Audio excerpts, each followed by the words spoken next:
জয় শ্রীকৃষ্ণ। নমস্কার, আমি হলাম জ্যোতিষ আচার্য শ্রী পঙ্কজ শাস্ত্রী। আজকে আমি আপনাদের সামনে যে ভিডিওটা নিয়ে আসছি সেটা হচ্ছে 2025 সালের মে মাস কেমন যাবে মেষ রাশির। আপনারা সবাই জানেন যে এই 2025-এর মে মাসে এখন বর্তমানে শনির 7.5 চলছে মেষ রাশির। আপনারা জানেন 2025 সালের সবথেকে বড় যে দুটো গ্রহ সঞ্চার অর্থাৎ দেবগুরু বৃহস্পতি এবং রাহু কেতু গ্রহ সঞ্চার ঘটতে চলেছে এই মে মাসে।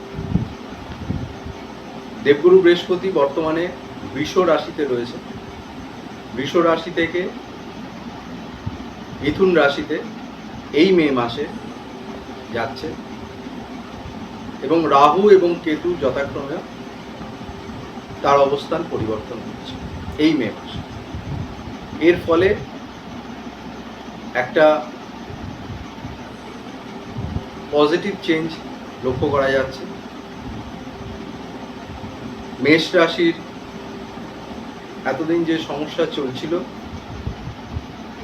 শনির 7.5 থাকা সত্ত্বেও তার কিছুটা হলেও, বিশেষ করে এই মে মাসের সেকেন্ড হাফে কিছু শুভ পরিবর্তন লক্ষ্য করা যাচ্ছে। প্রথমেই আসি মেষ রাশির অধিপতি গ্রহ অর্থাৎ মঙ্গল, যে মঙ্গল কিনা বর্তমানে কর্কট রাশিতে নিচস্থ হয়ে অবস্থান করছে, অর্থাৎ মেষ রাশি সাপেক্ষে চতুর্থ ঘরে অবস্থান করছে। শনি দ্বাদশ স্থানে অবস্থান করছে রাহুর সাথে, রাহু একসাথে অবস্থান করছে শনির সাথে, যেটা খুব একটা শুভ নয়। স্বাস্থ্যক্ষেত্রে প্রথমেই বলি কিছু সাবধানতা অবলম্বন করবেন, তাড়াহুড়ো করবেন না। বিশেষ করে যারা বাইক চালাচ্ছেন একটু সাবধানতা অবলম্বন করে চলবেন। যাদের ব্লাড প্রেশার নিয়ে কিছু সমস্যা আছে তাদের একটু সাবধানতা অবলম্বন করে চলবেন। এবং পায়ে চোটাঘাত লাগতে পারে, পায়ের পাতায় কিছু সমস্যা দেখা দিতে পারে, বিশেষ করে মাসের প্রথম 15 দিনের। এবং স্বাস্থ্যক্ষেত্রের পরে আসছি কর্মক্ষেত্রে। কর্মক্ষেত্রে খুবই শুভ এই মাস জুড়ে, বিশেষ করে মাসের দ্বিতীয় সপ্তাহে সেকেন্ড যে ফেজটা আসছে 15 তারিখের পর কিছু শুভ পরিবর্তন লক্ষ্য করা যাচ্ছে। কর্মক্ষেত্রে যাদের প্রমোশন দীর্ঘদিন ধরে আটকে ছিল তাদের ক্ষেত্রে কিছু শুভ পরিবর্তন দেখতে পাওয়া যাবে। কর্মক্ষেত্রে নতুন সুযোগ বৃদ্ধি, যারা চাকরির প্রচেষ্টা করছেন, চাকরি খোঁজ করছেন, তাদের চাকরি পাওয়ার একটা যোগ তৈরি হচ্ছে। বিশেষ করে যারা জন্মস্থান থেকে দূরে চেষ্টা করছেন বিদেশে, তাদের ক্ষেত্রে কিছু যোগাযোগ, ইন্টারভিউ হয়ে গেছিল অনেকদিন আগে, অফার লেটার আসছিল না, অ্যাপয়েন্টমেন্ট লেটার আসছিল না, সেইটা কিন্তু পাওয়ার যোগ তৈরি হচ্ছে। অর্থাৎ কর্মক্ষেত্রে একটা প্রমোশন, নতুন কর্ম প্রাপ্তি, সেই সুযোগ কিন্তু আপনাদের এই মে মাসে আসতে চলেছে।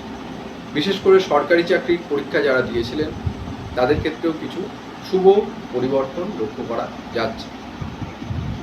কর্মক্ষেত্রে দায়িত্বপ্রাপ্ত হবে, দায়িত্ব বৃদ্ধি হবে। কিছু গুপ্ত শত্রুতা লক্ষ্য করা যাচ্ছে কর্মক্ষেত্রে, একটু সাবধান থাকবেন। কর্মক্ষেত্রে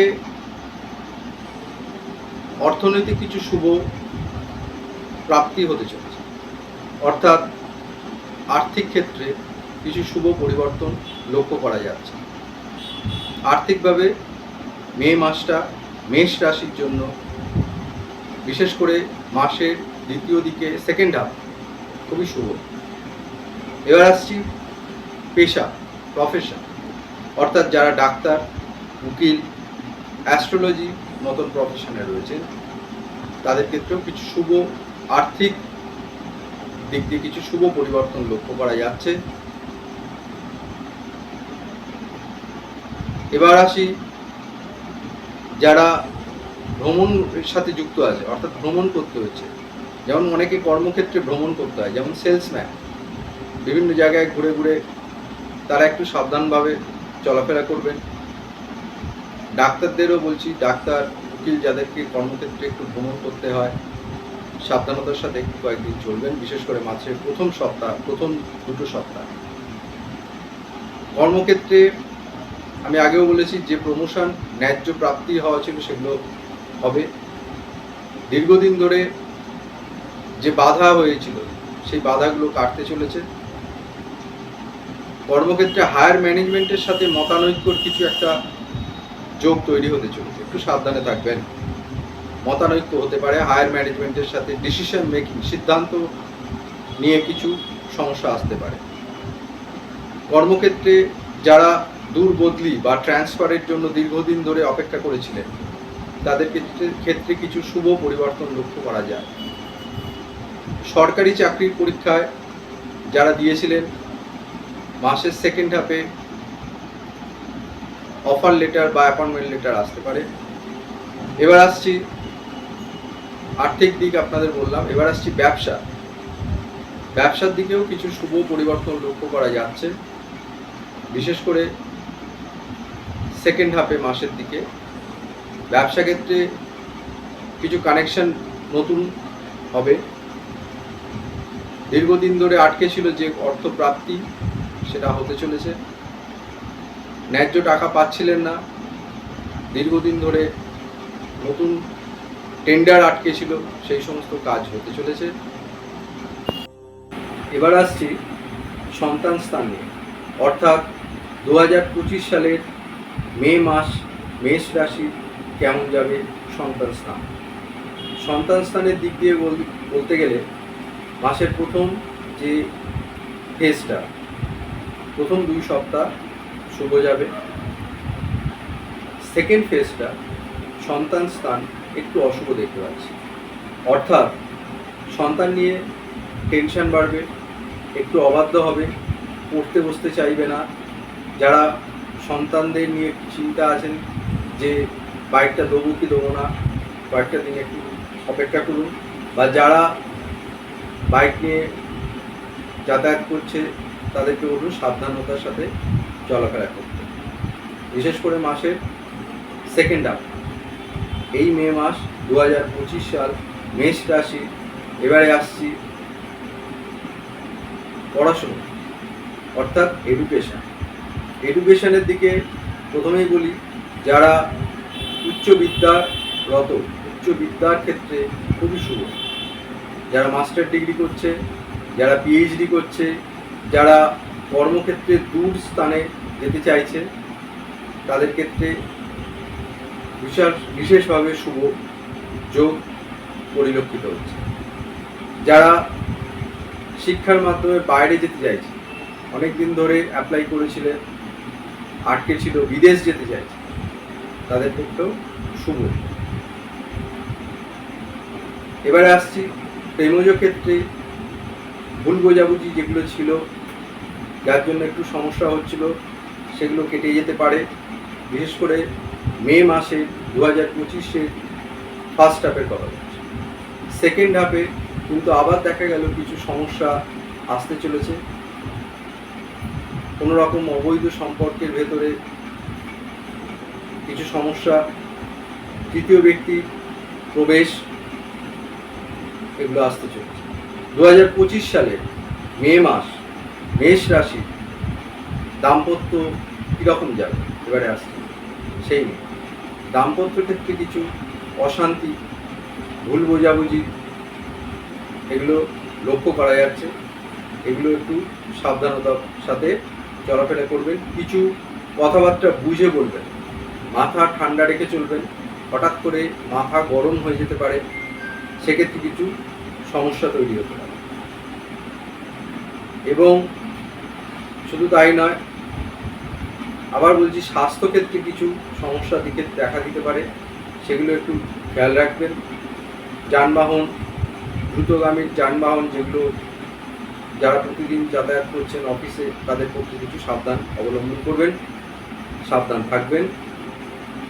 বাইক নিয়ে যারা যাতায়াত করছেন তারাও কিছু সাবধানতার সাথে অবলম্বন করবেন। বিশেষ করে শনিবার, মঙ্গলবার, মাসের 9 তারিখ, 18 তারিখ, 27 তারিখ একটু সাবধান থাকবেন।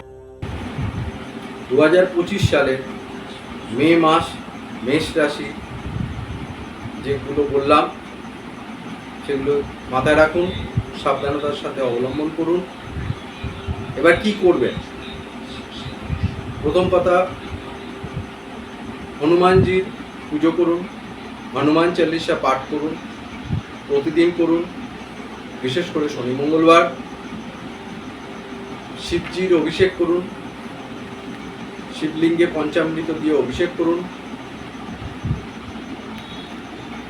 হনুমানজির মন্দিরে অল্প কর্পূর এবং লবঙ্গ দিয়ে তার পুজো করুন। এছাড়া মেষ রাশির জাতকেরা 3মুখী এবং 7মুখী রুদ্রাক্ষ ব্যবহার করতে পারে। এছাড়া যারা আমার সাথে যোগাযোগ করতে চাইছেন, আমি অফলাইন এবং অনলাইনে আপনাদের জ্যোতিষ পরিষেবা দিই। ডেসক্রিপশন বক্সে দেওয়া নাম্বারে আপনি ফোন করবেন, যোগাযোগ করবেন, করে আরও বিশদে জানতে পারবেন কবে, কোথায়, কখন আমি বসছি, কিভাবে আমাকে বুকিং করবেন, কোথায় কোথায় পাবেন, সেগুলো জানার জন্য ডেসক্রিপশন বক্সে দেওয়া নাম্বারে যোগাযোগ করবেন। এছাড়া চোখ রাখুন নিয়মিত আমার ইউটিউবের পর্দায়, ফেসবুক, হোয়াটসঅ্যাপ এবং ইনস্টাগ্রাম। কী জন্য? দৈনন্দিন টোটকা প্রতিদিন আমি দিই, সেগুলো আপনারা দেখবেন। তাতে কিছুটা হলেও যে টোটকাগুলো দিচ্ছি সেগুলো করুন, কিছুটা হলেও ফলপ্রাপ্তি পাবেন। এবং আপনাদের ভিডিও দেখছেন, আপনাদের আবার বলি, ভিডিও দেখছেন, যেটা ভুলে যাচ্ছেন, সাবস্ক্রাইব করতে ভুলে যাচ্ছেন, সাবস্ক্রাইবটা করুন। এটা কিন্তু ফ্রি, এর জন্য পয়সা লাগে না। লাইক করুন ভিডিওটা, শেয়ার করুন আপনার প্রিয়জনের কাছে, যারা সমস্যায় চলছে, যারা সমস্যার মধ্যে দিয়ে রয়েছে। কেননা জানেন মেষ রাশির বর্তমানে শনির 7.5 চলছে এবং মেষ রাশির অধিপতি মঙ্গল নিচস্থ হয়ে অবস্থান করছে। শুধু তাই না, এর উপর যদি রাহু, কেতু, মঙ্গলের মহাদশা অন্তর্দশা চলছে বা চলছে যাদের, তাদের কিন্তু সমস্যায় রয়েছেন। তারা যোগাযোগ করুন আমার সাথে। সমস্যা আপনার, সমাধান আমার। দায়িত্ব নিয়ে সমস্যার সমাধান করে থাকি এবং করব আগামী। যোগাযোগ করুন, একবার আসুন, আনন্দে থাকুন। দেখা হচ্ছে পরবর্তী নতুন কোনো ভিডিওতে। এরপরে আমি সব রাশিগুলো নিয়ে আসছি। চোখ রাখুন, সঙ্গে থাকুন, একবার আসুন, আনন্দে থাকুন। নমস্কার। হর হর মহাদেব।